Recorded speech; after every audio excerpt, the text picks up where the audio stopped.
새 사람을 입었으니 이는 자기를 창조하신 이의 형상을 따라 지식에까지 새롭게 하심을 입은 자는 3장 10절이죠. 우리가 예수를 영접함으로 말미암아 예수와 나와 하나 되고 예수와 나와 연합됐죠. 그래서 우리는 새로운 사람이 됐는데, 새로운 사람은 어디까지 새롭게 이렇게 됐느냐 하면 우리 지식에까지, 우리 몸뿐만 아니라 우리의 마음뿐만 아니라 우리 지식까지 새롭게 된 사람이에요. 새롭게. 우리 개인적으로 지식까지 새롭게 변화된 사람입니다. 네, 여러분, 새롭게 된 사람은요, 새로운 사람은 관계도 새롭게, 관계. 지식만 새롭게 되는 것이 아니라 관계도 새롭게 변해요. 관계. 그래서 오늘 사도 바울은 우리 새로운 사람은 지식도 변화되고 관계도 변화된다 이렇게 이야기합니다. 남편과 아내의 관계, 부모와 자식과의 관계, 상전과 종의 관계, 이 모든 관계가 새롭게 된다. 여러분, 많은 사람들이 행복을 추구하고 행복을 원합니다만, 여러분, 행복은 환경에 있는 게 아니에요. 행복은 조건에 있는 게 아니라 행복은 관계에 있습니다. 관계. 대부분의 사람들이 내가 돈이 많으면, 부자가 되면, 내가 성공하면, 출세하면 행복할 거라 많은 사람들이 그 착각 속에 살아요. 네, 여러분, 행복은 어떤 환경에 있는 게 아니에요. 우리 행복은 관계에 있어요. 관계. 아무리 좋은 환경일지라도 여러분 남편과 관계가 나빠져 보세요. 여러분. 그 가정이 뭐가 돼요? 지옥이에요. 지옥이 돼요. 그러잖아요. 남편과 관계는 좋은데 자식과의 관계가 늘 안 좋습니다. 그 가정은 뭐가 되는 거예요? 그것도 지옥이 되는 거거든요. 근데 환경이 나쁜데, 환경은 안 좋은데, 어려운데, 여러 가지 불편한데, 근데 여러분 관계가 좋아하세요. 남편과의 관계가 좋습니다. 자식과의 관계가 좋습니다. 모든 사람과의 관계가 좋습니다. 그러면 그것이 바로 천국이 되는 건 아니겠습니까? 그러니까 행복은 관계에 있다. 여러분, 사람은요, 우리가 생존하는 동안에는 늘 권리와 의무를 갖습니다. 그렇잖아요? 권리와 의무를 갖습니다. 권리라는 말은 자신의 어떤 이익을 관철시키고 여러 혜택을 보호받는 것을 권리라고 했습니다. 어떤 이익을 관철시킵니다. 혜택을 또 부여받는 것을 권리라고 그러는데, 근데 우리 각 사람은 생존하는 때에 권리만 있는 것이 아니라 의무도 있잖아요. 의무도. 우리는 대한민국 국민이잖아요. 대한민국 국민이기 때문에 동시에 있는 거죠. 권리도 있고 의무도 있습니다. 내가 여러분 병원 갑니다. 환자잖아요. 내가 환자의 권리도 있고 환자의 의무도 있어요. 의사의 권리도 있고 의사의 의무도 있어요. 여러분 성도잖아요. 여러분 교인이잖아요. 교인의 권리도 있고 교인의 의무도 있습니다. 학생이라고 하면 학생의 의무가 있고 학생의 권리가 있는 거죠. 내가 예를 들어서 임대인이라고 그러면 내가 임대인의 권리가 있고 의무가 있고, 임차인이라면 임차인의 권리가 있고 의무가 있는 거예요. 내가 직장이라면 직장의 권리가 있고 의무가 있고, 또 내가 어떤 가족의 구성이라면 가족의 권리가 있고 의무가 있습니다. 그러니까 모든 분야에는요 권리와 의무가 동시에 있는 거예요. 그런데 여러분, 왜 세상이 이렇게 시끄러울까? 왜 사람들이 모인 곳은 왜 이렇게 어지러울까? 이유는 다른 데 있는 거죠. 사람들이 권리와 의무가 있는데 사람들은 늘 권리를 주장합니다. 권리를 찾습니다. 그러니까 사람들은 무엇을 주장하냐, 늘 권리를 주장하고 권리를 찾기 때문에 세상이 시끄럽고 어지러운 거예요. 그 공동체가 늘 어지럽고 늘 힘든 것은 권리만 주장하고 권리만 찾기 때문에 그런 거예요. 권리만 찾겠다. 차지라고 그럽니다. 권리만 주장합니다. 그래서 여러분 모든 관계가 불편하는 거예요. 여러분, 내가 남편과 지금 관계가 안 좋아요. 불편합니다. 내 자식과의 관계가 안 좋아요. 불편합니다. 근데 왜 불편한가 하면 곰곰이 생각해보세요. 이유는 하나예요. 아내의 권리, 남편의 권리, 부모의 권리만 찾고 주장하기 때문에 여러분이 속해 있는 공동체가 힘들고 어려운 거예요, 여러분요. 근데 성경은 정반대로 이야기합니다. 성경은요, 뭔만 이야기하면 권리를 이야기하지 않아요.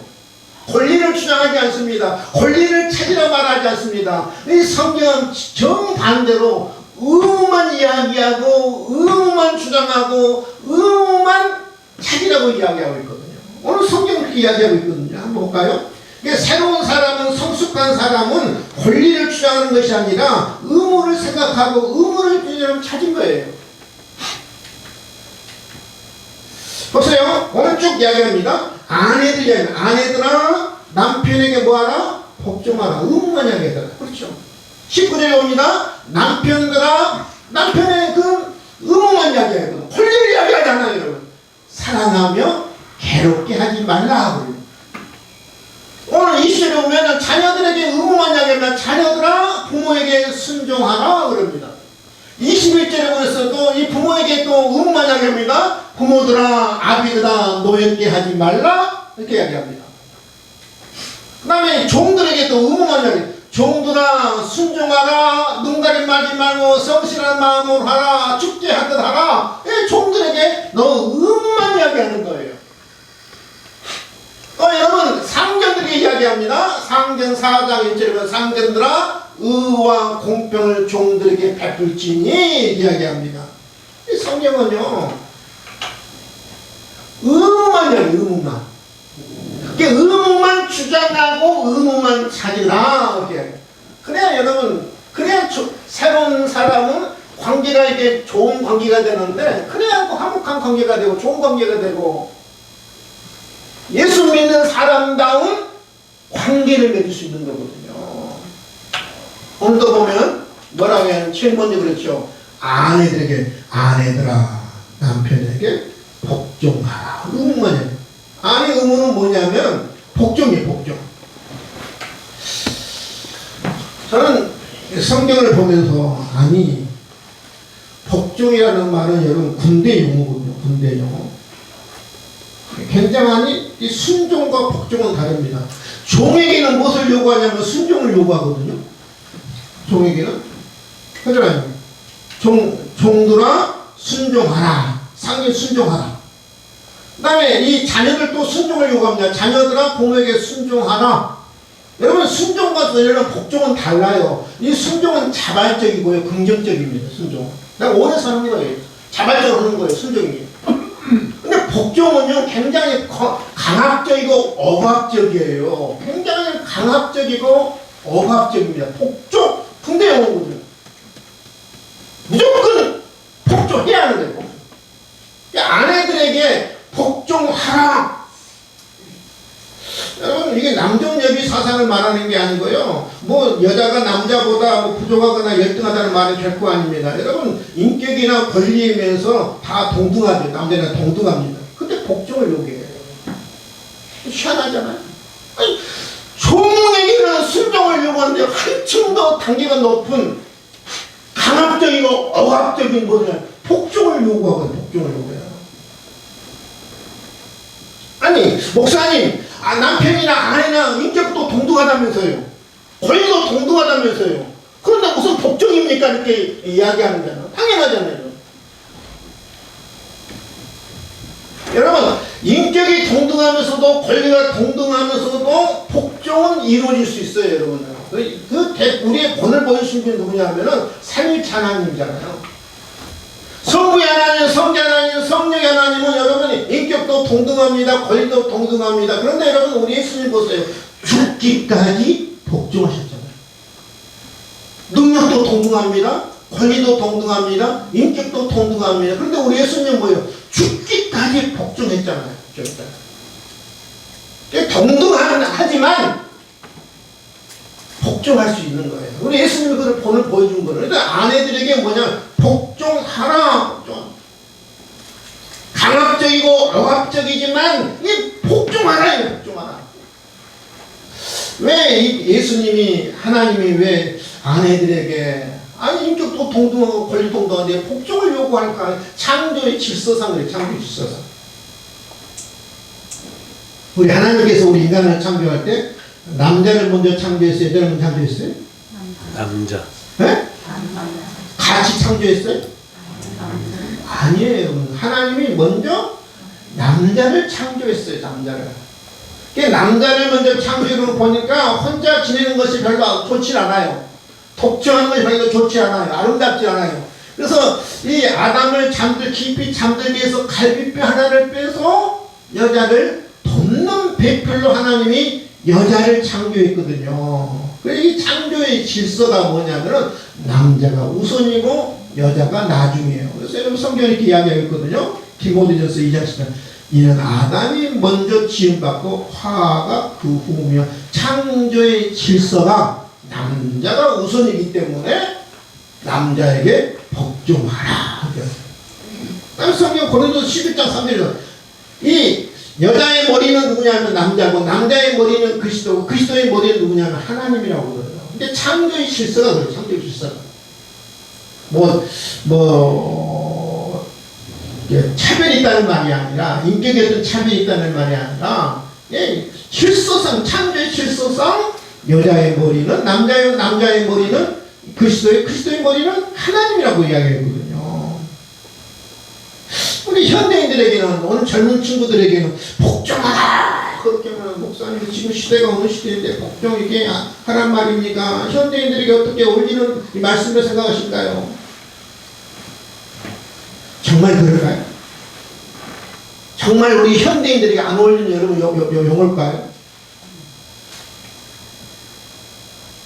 여러분 성경은요. 근데 그러면 아내에게는 복종을 요구합니다. 이게 현대인들과 안 어울리지 않는 말씀이라 생각됩니다. 너무 과하다고 생각합니다. 아니 종도 순종하라는데 여자에게 복종이라니 무조건 복종이라니 강압적이고 억압적이라니 참 이해 안 되네요. 근데 여러분 남편의 의무를 보면은요 이 여자에게 요구하는 것보다 훨씬 많은 것을 요구해요. 볼까요? 남편의 의무는 사랑하며 괴롭게 하지 말라고 그러죠. 앞으로 들어봅니다. 남편들은 아내를 사랑하며 괴롭게 하지 말라 그러죠. 괴롭게 하지 말라. 이 괴롭게 하지 말라는 말은 뭐냐면 신체적인 학대만 아니라 어떤 거친 언어로 모진 말로 아내에게 상처 주지 말라는 말이에요. 상처 주지 말라. 아내를 사랑하라. 근데 아내를 사랑하되 어떤 사랑을 요구하냐면요. 에베소에 보면 이런 사랑을 요구해요. 에베소 5장 25절 남편들아 아내 사랑을 그리스도께서 교회를 사랑하시고 교회를 위하여 자신을 주신 것 같이 하라. 예수님이 교회를 사랑한 것처럼 남편들 아내를 사랑하라. 여러분 예수님이 교회를 어떻게 사랑했어요? 자기 목숨을 바쳤잖아요. 자기 생명을 바쳤잖아요. 그렇잖아요. 자기 생명을 바치고 목숨을 바쳐서 교회를 세우시고 당신의 백성들을 하나님의 백성으로 만드신 거지. 여러분 주님이 교회를 사랑한 것처럼 남편들 아내를 사랑하라는 게 이 말은 무슨 말이에요? 아내를 사랑하다가 죽으라는 말이에요. 아내를 사랑하다. 아내를 위해서 죽으라는 말이에요. 아내를 기쁘게 하기 위해서 아내가 좋아하는 일을 하기 위해서 그 일을 하다가 죽으라는 말이에요. 여러분 죽는 것이 쉬워요? 복종하는 것이 쉬워요? 네? 복종하는 게 쉽잖아요. 복종을 할 수 있어요, 여러분요. 근데 성경은 남편들에게 뭐냐, 아내를 사랑하다가 죽으라는 거예요, 죽으라는 거예요. 죽기까지 사랑하라. 여러분, 자기 생명을 내어줄 사람이 얼마나 있겠어요? 복종보다 남편들이 훨씬 많은 것을, 큰 것을 요구해요, 여러분. 목숨을 내놓으라는 거예요, 남편을 위하여, 아내를 위해서.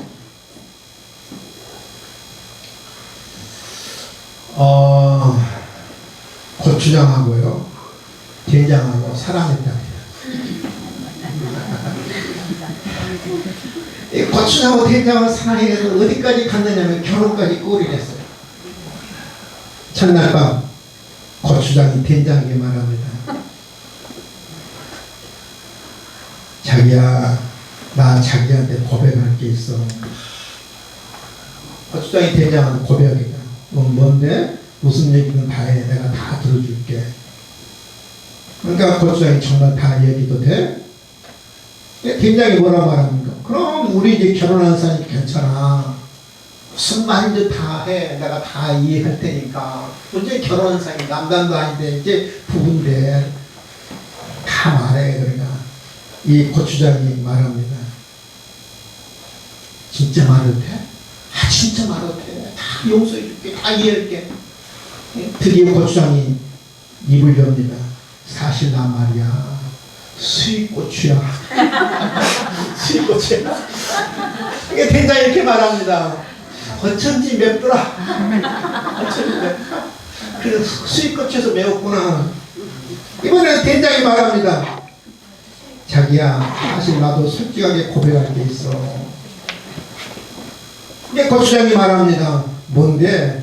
자기가 나를 다 이해해줬으니까 나도 자기를 다 이해할 수 있어.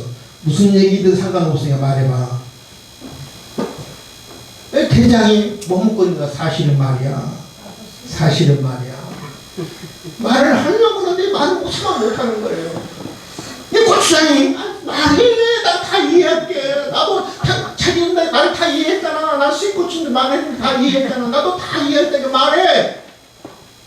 그런데 된장이 이렇게 머뭇거리면 그 말을 못하면서 사실 말이지. 나 똥이야.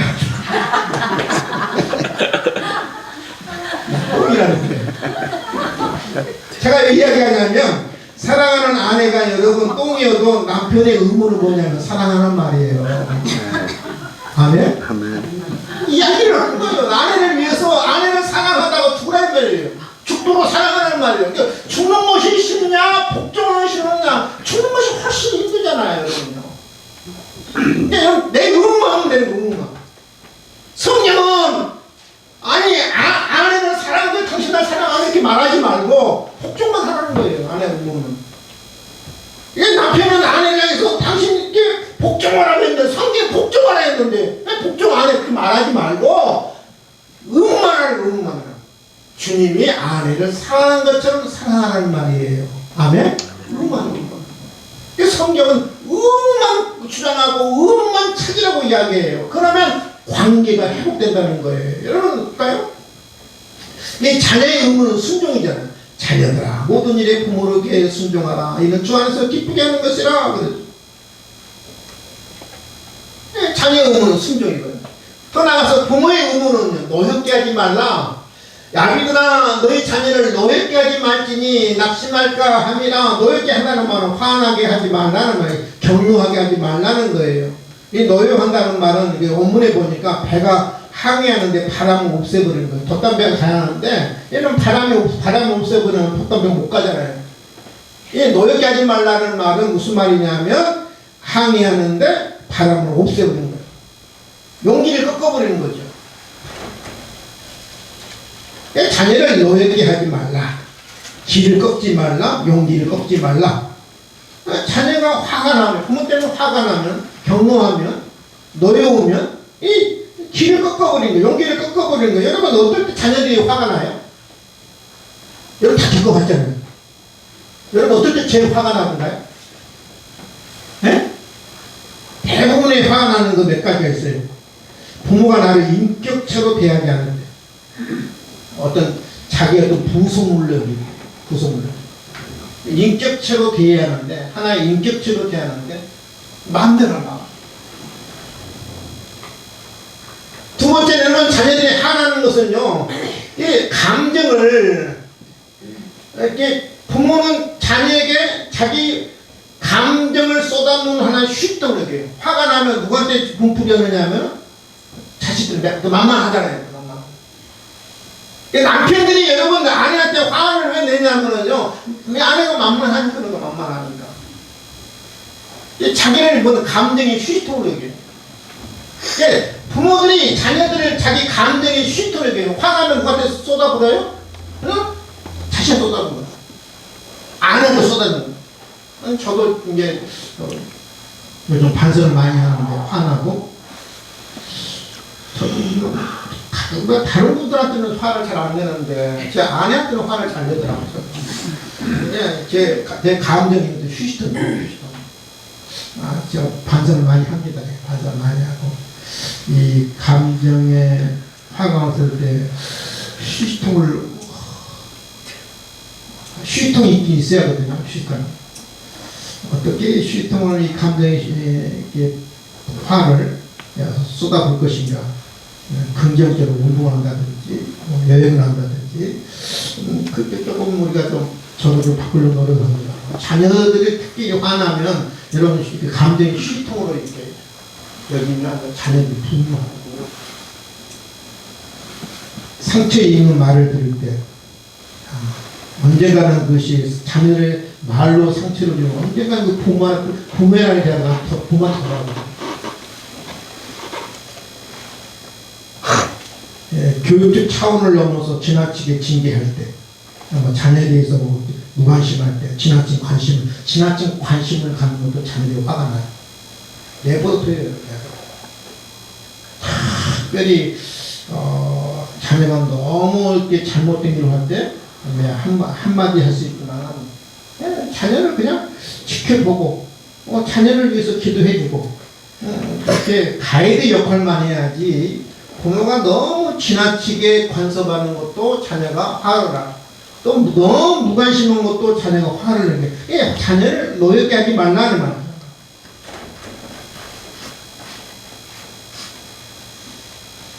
이게 종의 의무를 이야기한다. 순종하라. 종들아 순종하라. 눈가림 하지 말고 성실한 마음으로 죽게 하듯 하라. 순종하라. 상계의 의무를 이야기합니다. 의와 공평을 베풀라. 여러분 좋은 관계를 맺고 싶다 그러면 직장에서든지 여러분 교회에서든지 이웃은 좋은 관계를 맺고 싶고 또 신앙생활하는 교회 안에서도 좋은 관계를 맺고 싶다 그러면 권리를 찾지 말고 권리를 주장하지 말고 여러분들이 해야 할 의무만 찾고 의무만 주장할 수 있기를 주님의 이름으로 축원을 드립니다. 아멘. 자녀들에게 성경은 뭐라고 해요? 자녀들을 화나게 하지 말라고 그러잖아요. 부모님. 너 이렇게 하지 말라고 그래. 이것만 하면 되는 거예요. 자녀는 순종하면 되는 거예요. 남편은 아내를 사랑하면 되는 거예요. 아내는 남편에게 복종하면 자기 의무만 하라. 근데 여러분 우리 그리스도인들이 직장에서는 어떤 단체든지요 사실 안 믿는 사람보다 훨씬 더 비난과 욕을 많이 먹어요. 교회 다니는 왜 그래? 근데 안 믿는 사람과 믿는 사람들보다요 그 어떤 권리를 누가 더 훨씬 더 주장하고 찾느냐면요 안 믿는 사람보다 믿는 사람들이 훨씬 더 권리를 찾고 권리를 주장하더라고요. 그렇게 욕먹는 거예요.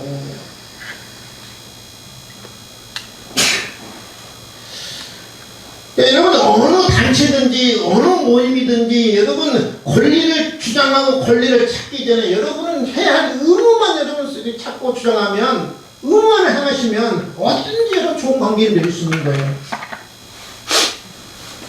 여러분 권리를 찾자면요 예수님처럼 권리를 찾을 분이 어디 있겠습니까? 예수님처럼 많은 권리를 찾을 분이 어디 있겠습니까? 예수님은 하나님이셨잖아요. 예수님은 만왕의 왕이고 우주의 왕이셨습니다. 사람들과 자연과 모든 생명체와 우주로부터 영광과 찬양을 받으실 분입니다. 그런데 예수님은 한 번도 자기 권리를 주장하지 않았어요. 의무만 우리 예수님은 행하셨어요. 볼까요? 우리 예수님이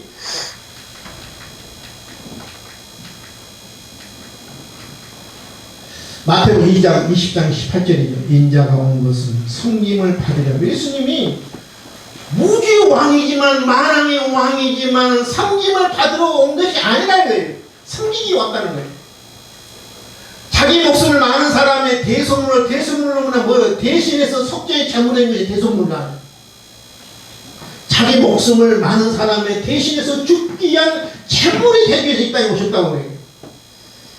예수님은 이 땅에 오셔서 섬김을 받는 것이 아니라 권리를 주장하고 권리를 찾는 분이 아니라 우리 예수님은 죽기까지 우리 예수님은 의만 하시다가 십자가에 돌아가신 겁니다. 여러분, 우리 예수님이 힘이 없어 죽었습니까? 세력이 없어 죽었습니까? 권력이 없어 죽었습니까? 여러분, 예수님이 힘이 없어 죽으신 것이 아니라 권력이 없어 죽은 것이 아니라 또 세력이 없어 죽은 것이 아니라 다 있으시지만 힘도 있으시고 능력도 있으시고 세력도 있으시지만 우리 예수님은 십자가에서 묵묵히 죽으셨어요. 여러분. 예수님은 권력을 내세우고 세력을 내세우고 숫자를 내세워서 힘을 내세워서 싸우지 않았어요. 여러분요. 예수님 당시에 가장 악한 무리가 누구였어요? 여러분 제국이 로마 제국. 가장 악한 불의한 세력이 있잖아요. 로마 제국. 근데 예수님 로마 제국과 싸우셨나요? 안 싸우셨어요. 여러분요. 여러분, 자기 힘과 자기의 세력과 자기의 권력과 자기의 숫자를 예수님 내세워서 예수님은 십자가를 치지 않았을 거예요. 여러분요.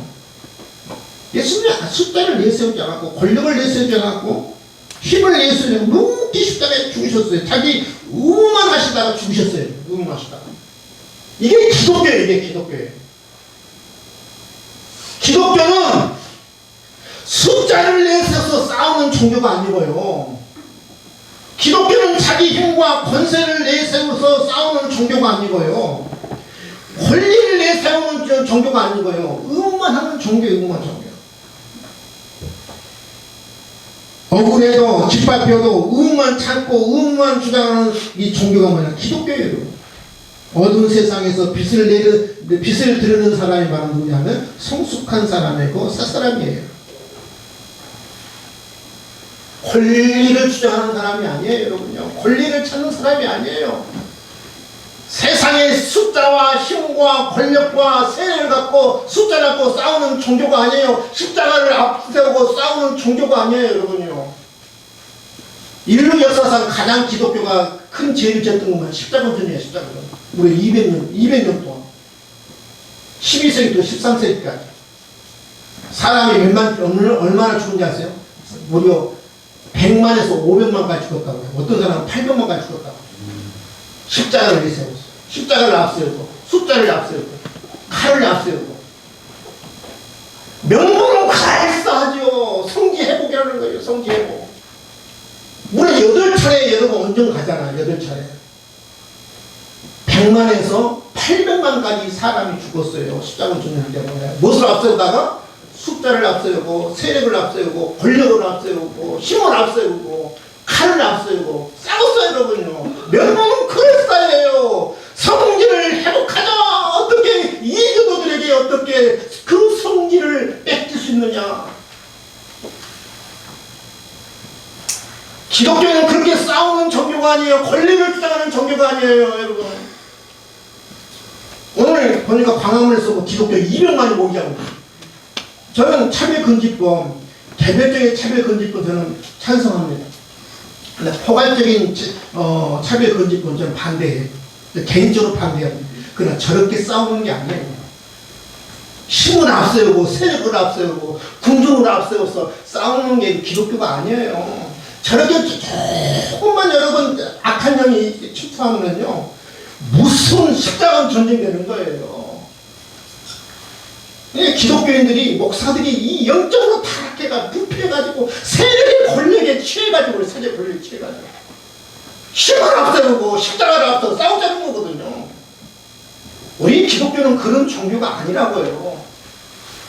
세상의 권력에 짓밟으면 여러분 묵묵히 짓밟으면서 그 가운데 세상에서 빛을 드러내는 것이 소금과 빛을 여러분 드러내는 역할이 뭐냐면 기독교인이에요. 그래서 그것도 변화시키는 거. 나도 변화되고 옆 사람도 변화되고 새 사람이 되어서 관계가 회복되어서 의무를 여러분 내가 행한 거면요 권리를 주장하고 권리를 찾는 게 아니라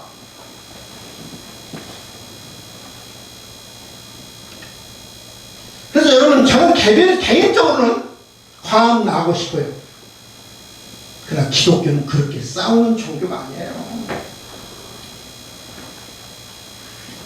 이게 목적이 옳다고 해서 여러분 방법까지 여러분 옳은 게 아니에요. 목적이 옳으면 뭣도 옳아냐? 방법도 옳아요. 그럼 기독교가 싸우는 방법은 뭐냐? 숫자 갖고 싸우는 거야, 세력 갖고 싸우는 거야, 힘 갖고 싸우는 게 아니에요. 여러분. 예수님의 힘과 권력과 숫자 싸웠으면 숫자가 질 필요 없는 거예요. 여러분. 그렇다면 하나님의 힘입니다. 우주의 왕인데 왜 예수님이 죽으셨어요, 여러분요? 우리에게 보여주네요. 너는 숫자로 싸우는 게 아니다. 100만이 모인다, 200만이 모인다, 여러분. 그 숫자 갖고 우리 자꾸 하려고 그러는데 200만이 모여서 뭐 해보자는 거예요. 저는 영적 대각성은 저는 필요하다고 봐요. 200만이 모여서 1000만이면 영적 대각성을 하자. 저는 그것은 옳다고 봐요. 예배를 회복하자. 우리 신앙을 회복하자. 그건 저는 옳다고 봐요. 그렇게 뭐 해야죠. 근데 차별금지법, 저는 개별적으로 개인적으로는 반대지만 기독교가 그렇게 싸우는 종교가 아니라는 거예요. 십자가를 앞세우고 싸우는 종교는요, 여러분 그거는 타락한 종교예요. 여러분요. 사탄이 가장 좋아하는 이런 방법이에요. 목적이 선하면 방법도 선해야 돼요. 기독교적인 방법을 설득해야 돼요. 묵묵히 기도하고 내가 변화되고 내가 변화시키고 또 우리는 얼마든지 의사 표현할 수 있잖아요. 뭘로 의사? 여러분 민주주의는 여러분 선거를 통해서 여러분 자기 의사를 표현할 수 있잖아요. 선거를 통해서 바꾸는 거예요. 잘못하면 바꾸는 거예요.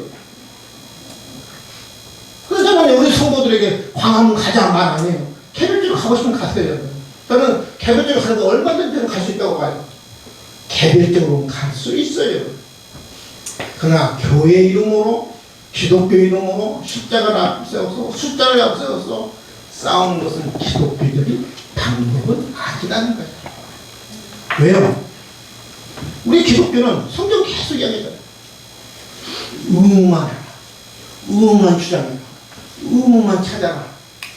그래야 너희 그 속에 내가 속해 있는 공동체가 그래야 관계가 새 사람 나온 관계가 된다는 거예요. 믿으시면 하면? 아멘. 자꾸 가정에서 그러잖아요. 아내한테 복종을 했는데 복종 안 해요. 남편한테 그러잖아요. 아내가 사랑하라는데 왜 사랑 안 해? 자꾸 자기 권리만 하는 거예요. 계속 평생을 가는 거예요. 성경은 그렇게 말하고 있지 않아요, 여러분. 의무만 이야기해요, 의무만. 그러면 성도의 가장 큰 의무는 뭘까? 성도의 가장 큰 의무 뭐겠어요? 성도의 가장 큰 의무 복음 전하는 거예요. 이게 성도의 가장 큰 복음 전하는 가장 큰 의무거든요. 한번 볼까요? 성경 오늘 영상을 잠깐 보겠는데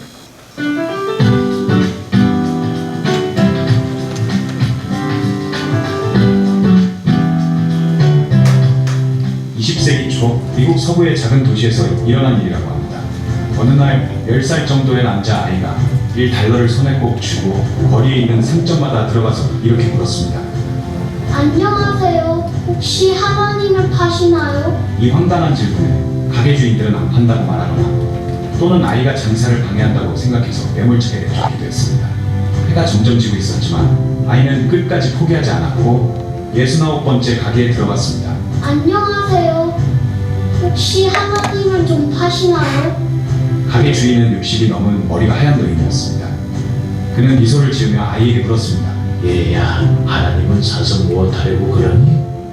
자신에게 제대로 말을 걸어주는 사람을 처음 본 아이는 감격하여 눈물을 흘렸고 자신의 사연을 노인에게 털어놨습니다. 아이의 부모는 오래전 세상을 떠났다고 했습니다. 그리고 지금은 삼촌이 돌봐주고 있는데 얼마 전 삼촌마저 건축 현장에서 떨어지는 사고를 당해 현재 혼수 상태에 빠졌다고 말했습니다. 아이는 의사에게 삼촌을 꼭 좀 살려달라고 빌었답니다. 그때 삼촌을 치료하던 의사가 아이에게 이렇게 말했다는 것입니다. 얘야, 삼촌을 구해줄 분은 하나님밖에 없단다. 하나님이 뭔지를 모르는 아이는 이 말을 듣고 그게 정말 신기하고 소중한 물건이라고 생각했습니다. 순진한 아이는 의사에게 말했습니다. 제가 하나님을 사와서 삼촌에게 먹일게요. 그러면 꼭 나을 거예요. 아이의 말을 들은 노인은 눈치우기 인해 붉어져서 아이에게 물었습니다. 돈은 얼마나 갖고 있니? 1달러요. 마침 잘 됐구나.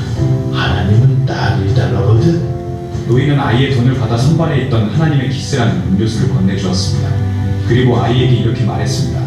여기 있단다 얘야. 이 하나님을 마시면 삼촌이 금방 나을 거야. 아이는 기뻐하며 음료수를 품에 안고 손살같이 병원으로 뛰어갔습니다. 병실에 들어가자마자 아이는 자랑스럽게 소리쳤습니다. 삼촌, 제가 하나님을 사왔어요. 이제 곧 나으실 거예요. 다음 날 세계 최고 의료 전문가들이 전용기를 타고 이 작은 도시에 몰려왔습니다. 그리고 아이의 삼촌이 있는 병원으로 달려와 삼촌의 상태를 진찰했고 치료 결과 아이의 삼촌은 정말로 병이 금방 낫게 되었습니다. 그런데 삼촌은 퇴원할 때 천문학적인 병원의 청구서를 보고 깜짝 놀라 쓰러질 뻔했습니다. 하지만 병원 측은 어떤 억만장자 노인이 이미 비용을 전부 지불했다고 말했습니다. 삼촌을 진찰한 의료진도 이 노인이 고용한 사람들이었습니다. 삼촌은 나중에야 아이가 마지막으로 들른 가게의 주인이 억만장자 노인이었다는 사실을 알게 됐습니다. 돈이 많은 이 노인은 무료할 때 가끔씩 가게에서 적적한 시간을 보내곤 했던 것입니다. 감격한 삼촌은 아이와 함께 노인의 가게로 찾아갔습니다. 하지만 노인은 이미 여행을 떠난 상태였습니다. 가게 종업원은 이들에게 이번 도움을 마음에 크게 담아두지 말라는 말과 함께 노인이 쓴 편지를 전해주었습니다. 삼촌은 그 자리에서 편지를 열어봤습니다. 젊은이, 내게 고마워할 필요 없네. 사실 모든 비용은 자네의 조카가 다 낸 것이니 말일세. 자네에게 이런 기특한 조카가 있다는 것이 정말로 하나님의 축복이라는 걸 말해주고 싶네. 자네를 위해서 1달러를 주고 온 거리를 누비며 하나님을 찾아다녔으니 말이야. 그리고 하나님께 감사하게 자네를 살린 건 그분이니 말일세. 1달러를 들고 하나님을 살아다니는 기특한 아이. 우리 주변에는 하나님이 필요한 사람들이 너무 많습니다. 그 아이는 하나님을 1달러에 샀지만 우리는 누구나 그분을 무료로 살 수 있습니다. 오늘 이 아이처럼 하나님을 사야 할 사람들이 너무 많습니다. 당신은 그들에게 그분을 잘 팔고 있나요? 지금 당신이 만나는 누구에게나 큰 소리로 외쳐보세요. 하나님을 팝니다.